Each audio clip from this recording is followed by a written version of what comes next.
Maya's bare feet slapped against the cold wooden planks of the porch as she stumbled toward the door, her torn dress clinging to her trembling frame. The storm had finally stopped, but the damage was done, to the land, to the house, and most devastatingly, to her. She pressed her palm against the splintered doorframe, grateful that at least this part of the ranch house was still standing. "Maya?" The voice made her freeze, deep, concerned, familiar. She hadn't expected anyone to come looking for her, especially not him, not after what had happened between them 3 months ago. "Don't." Her voice cracked as she heard his boots on the gravel behind her. "Don't look at me." But Jake Morrison had never been good at following orders, even when they came from the woman who'd shattered his heart. His footsteps continued, slower now, more cautious. "Christ, Maya, what happened to you?"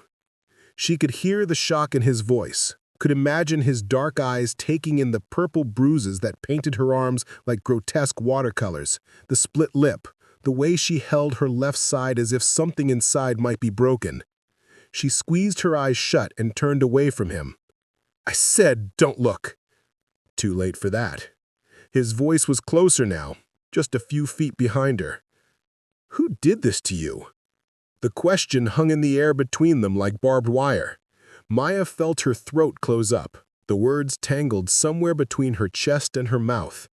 How could she explain? How could she tell him that Marcus, her fiancé, the man she'd chosen over Jake, had done this? That the perfect life she thought she was building had crumbled in the space of one terrible night? "It doesn't matter," she whispered.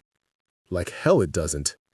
She heard him move closer, felt the warmth of his presence at her back. For a moment, she almost leaned into it, almost let herself remember what it felt like to be safe. But safety was a luxury she'd forfeited the day she'd chosen security over love. "You shouldn't be here, Jake." "Where else would I be?" The simplicity of his answer broke something loose inside her. She turned around despite herself and immediately regretted it. His face went white as he took in the full extent of her injuries, his jaw clenching so tight she could see the muscle jumping beneath his skin. "I'm gonna kill him." "No." The word came out sharper than she intended. "You're not. I'm handling this." "This is how you handle things?" He gestured at her battered face. "By running away in the middle of the night?" "I didn't run away. I came home." The words slipped out before she could stop them, and they both froze. This wasn't her home anymore. She'd given up any claim to this place when she'd sold her half of the ranch to Jake's neighbor and moved to Dallas with Marcus. When she'd chosen a penthouse apartment over wide-open skies. When she'd chosen a man who looked good on paper over the one who knew her soul. Jake's expression shifted, something vulnerable flickering across his features. "Maya, I shouldn't have come here." She started to turn away again, but her injured ribs protested, sending a sharp spike of pain through her side that made her gasp. In an instant, Jake's hands were on her arms, steadying her. "Easy now. When's the last time you saw a doctor?" "I'm fine." "You're not fine. You're hurt, you're scared, and you're bleeding." His thumb brushed gently across a cut on her cheek she hadn't even realized was there. "Let me help you." The tenderness in his touch nearly undid her. This was why she'd run from him in the first place. Not because she didn't love him, but because she loved him too much. Because loving Jake Morrison meant choosing uncertainty over security, passion over practicality. It meant risking everything for a man who lived his life like he rode his horses, fast, fearless, and always on the edge of danger. But Marcus had been safe, predictable, until tonight when she'd seen a side of him that made Jake's wildness look like a gentle breeze. "I can't," she whispered. "I can't do this to you again." "Do what? Let me care about you?" "Hurt you." The words came out broken. "I hurt you before, and I'll hurt you again. I'm poison, Jake. Everything I touch turns to ash." She tried to pull away, but his grip tightened. Not harsh, never harsh, but firm enough to keep her from fleeing. You want to know what poison looks like? His voice was rough with emotion. It's these bruises. It's the fear in your eyes. It's whatever that bastard did to make you think you deserve this. Tears she'd been holding back since Dallas finally spilled over. You don't understand. I chose him. I chose him over you. And this is what I get. This is what I deserve. No. The word was fierce, absolute.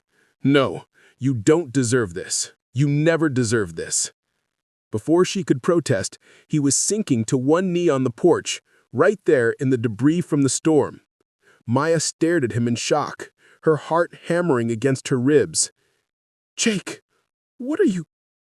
I should have done this 3 months ago, he said, looking up at her with those dark eyes that had always seemed straight through to her heart.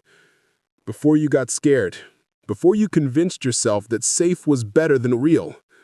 Don't. But even as she said it, she wasn't sure if she was begging him to stop or to continue. Maya Catherine Wells, he said, his voice steady despite the tremor she could see in his hands. I don't have a ring, and I sure as hell don't have a pretty speech prepared.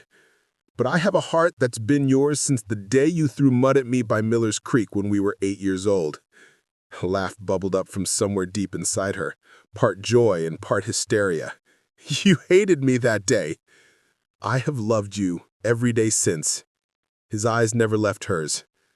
Marry me, Maya. Not because it's safe or practical or what makes sense on paper. Marry me because when the world falls apart, this is where you run. Marry me because you're already home. She stared at him, this man who'd known her longer than anyone, who'd seen her at her worst, and somehow still thought she was worth fighting for. The practical part of her brain, the part that had chosen Marcus, was screaming warnings. But her heart, her battered, bruised, still beating heart was singing a different song entirely. I'm broken, she whispered. Then we'll heal together. I don't know how to be brave. You walked away from a man who hurt you. You came home. That's the bravest thing I've ever seen. Maya looked down at Jake Morrison, kneeling in the storm debris with his heart in his eyes, and felt something she hadn't experienced in months. Hope. Yes, she breathed, and then stronger. Yes. When he stood and pulled her into his arms, carefully, so carefully, she finally understood the difference between being safe and being protected. Safety was an illusion. But this, being held by someone who would fight the whole world to keep her from harm, this was real. The storm had passed, and she was home.